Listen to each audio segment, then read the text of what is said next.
नमस्कार, जय श्री राम। आशा करता हूँ आप सब सही होंगे। अभी तक आपने देख लिया होगा कि ये लिंक आएगी, इसको नहीं क्लिक करना है, ये वीडियो नहीं भेजना है। तो बेसिकली पाकिस्तान नीचता पे उतर आया है साइबर अटैक के फॉर्म में। साइबर अटैक क्या है, इससे पाकिस्तान को क्या फ़ायदे हैं और हमें क्या नहीं करना है। हम लोग बहुत कुछ कर रहे हैं, हमें क्या नहीं करना है मैं इस वीडियो में बताऊँगा। अगर आपको सही लगे तो शेयर करिएगा, गलत लगे तो कमेंट में बताइएगा। साइबर अटैक एक ऐसा टूल है जिससे आपके कई सारे सेक्टर को डैमेज किया जा सकता है, जिसमें से पहला सेक्टर है फाइनेंशियल सेक्टर। फाइनेंशियल सेक्टर में अगर आप किसी एक ऐसे मैसेज को ट्रांसफर करते हो जो कि उनके थ्रू जनरेट किया हुआ वायरस है, तो वो क्या कर सकता है, वो आपके बैंक की इंफॉर्मेशन लीक कर सकता है, वो आपका बैंक अकाउंट पूरा खाली कर सकता है, आपके UPI, NEFT, other kind of transactions पे हैम्पर कर सकता है और वो बैंक की सेंसिटिव इंफॉर्मेशन उन तक पहुंचा सकता है। और ये बताने की कोई जरूरत नहीं है कि अगर आपके अकाउंट में पैसा खाली होता है तो क्या होगा और बैंक की सेंसिटिव इंफॉर्मेशन किसी और के पास जाती है, जहां हम ओटीपी शेयर नहीं करते हैं, हमारी पूरी इंफॉर्मेशन किसी के पास चली गई तो वो कितना बड़ा डैमेज करेगा। दूसरा सेक्टर आता है डेटा सेक्टर।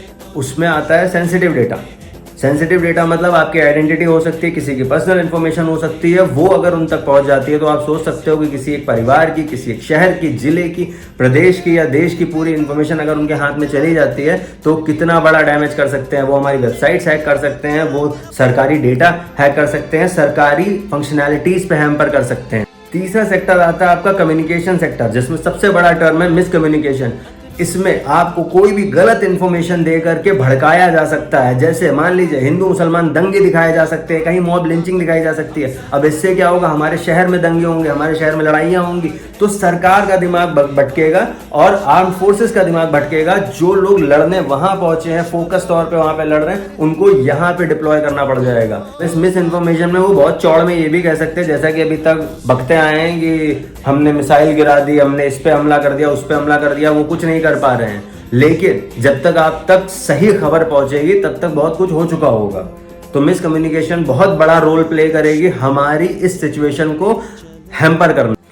चौथा सेक्टर आता है हेल्थ केयर सेक्टर। उस पे भी डैमेज हो सकता है, आसान नहीं है लेकिन किया जा सकता है, जिसमें हमारी आयुष्मान भारत की वेबसाइट हैक की जा सकती है, हमारे हॉस्पिटल्स का डेटा डैमेज किया जा सकता है। और आप समझ सकते हो कि एक हॉस्पिटल में कितने पेशेंट हैं, किस तरीके का डेटा डैमेज हो सकता है, कुछ गलत इंफॉर्मेशन उनकी हो सकती है, तो वो कितने लंबे समय तक के लिए हमें हैम्पर कर। और हाँ, ये डिटेल में बताना भूल गया था कि अगर लोगों उनके पास ये इन्फॉर्मेशन पहुंच जाती है, हमारी लोकेशन की इन्फॉर्मेशन, या उनको ये कहीं से भी आइडिया लग जाता है कि कौन सा एरिया डेंस एरिया है जहां पे लोगों की आबादी ज्यादा है, वो वहां पे भी अटैक कर सकते हैं।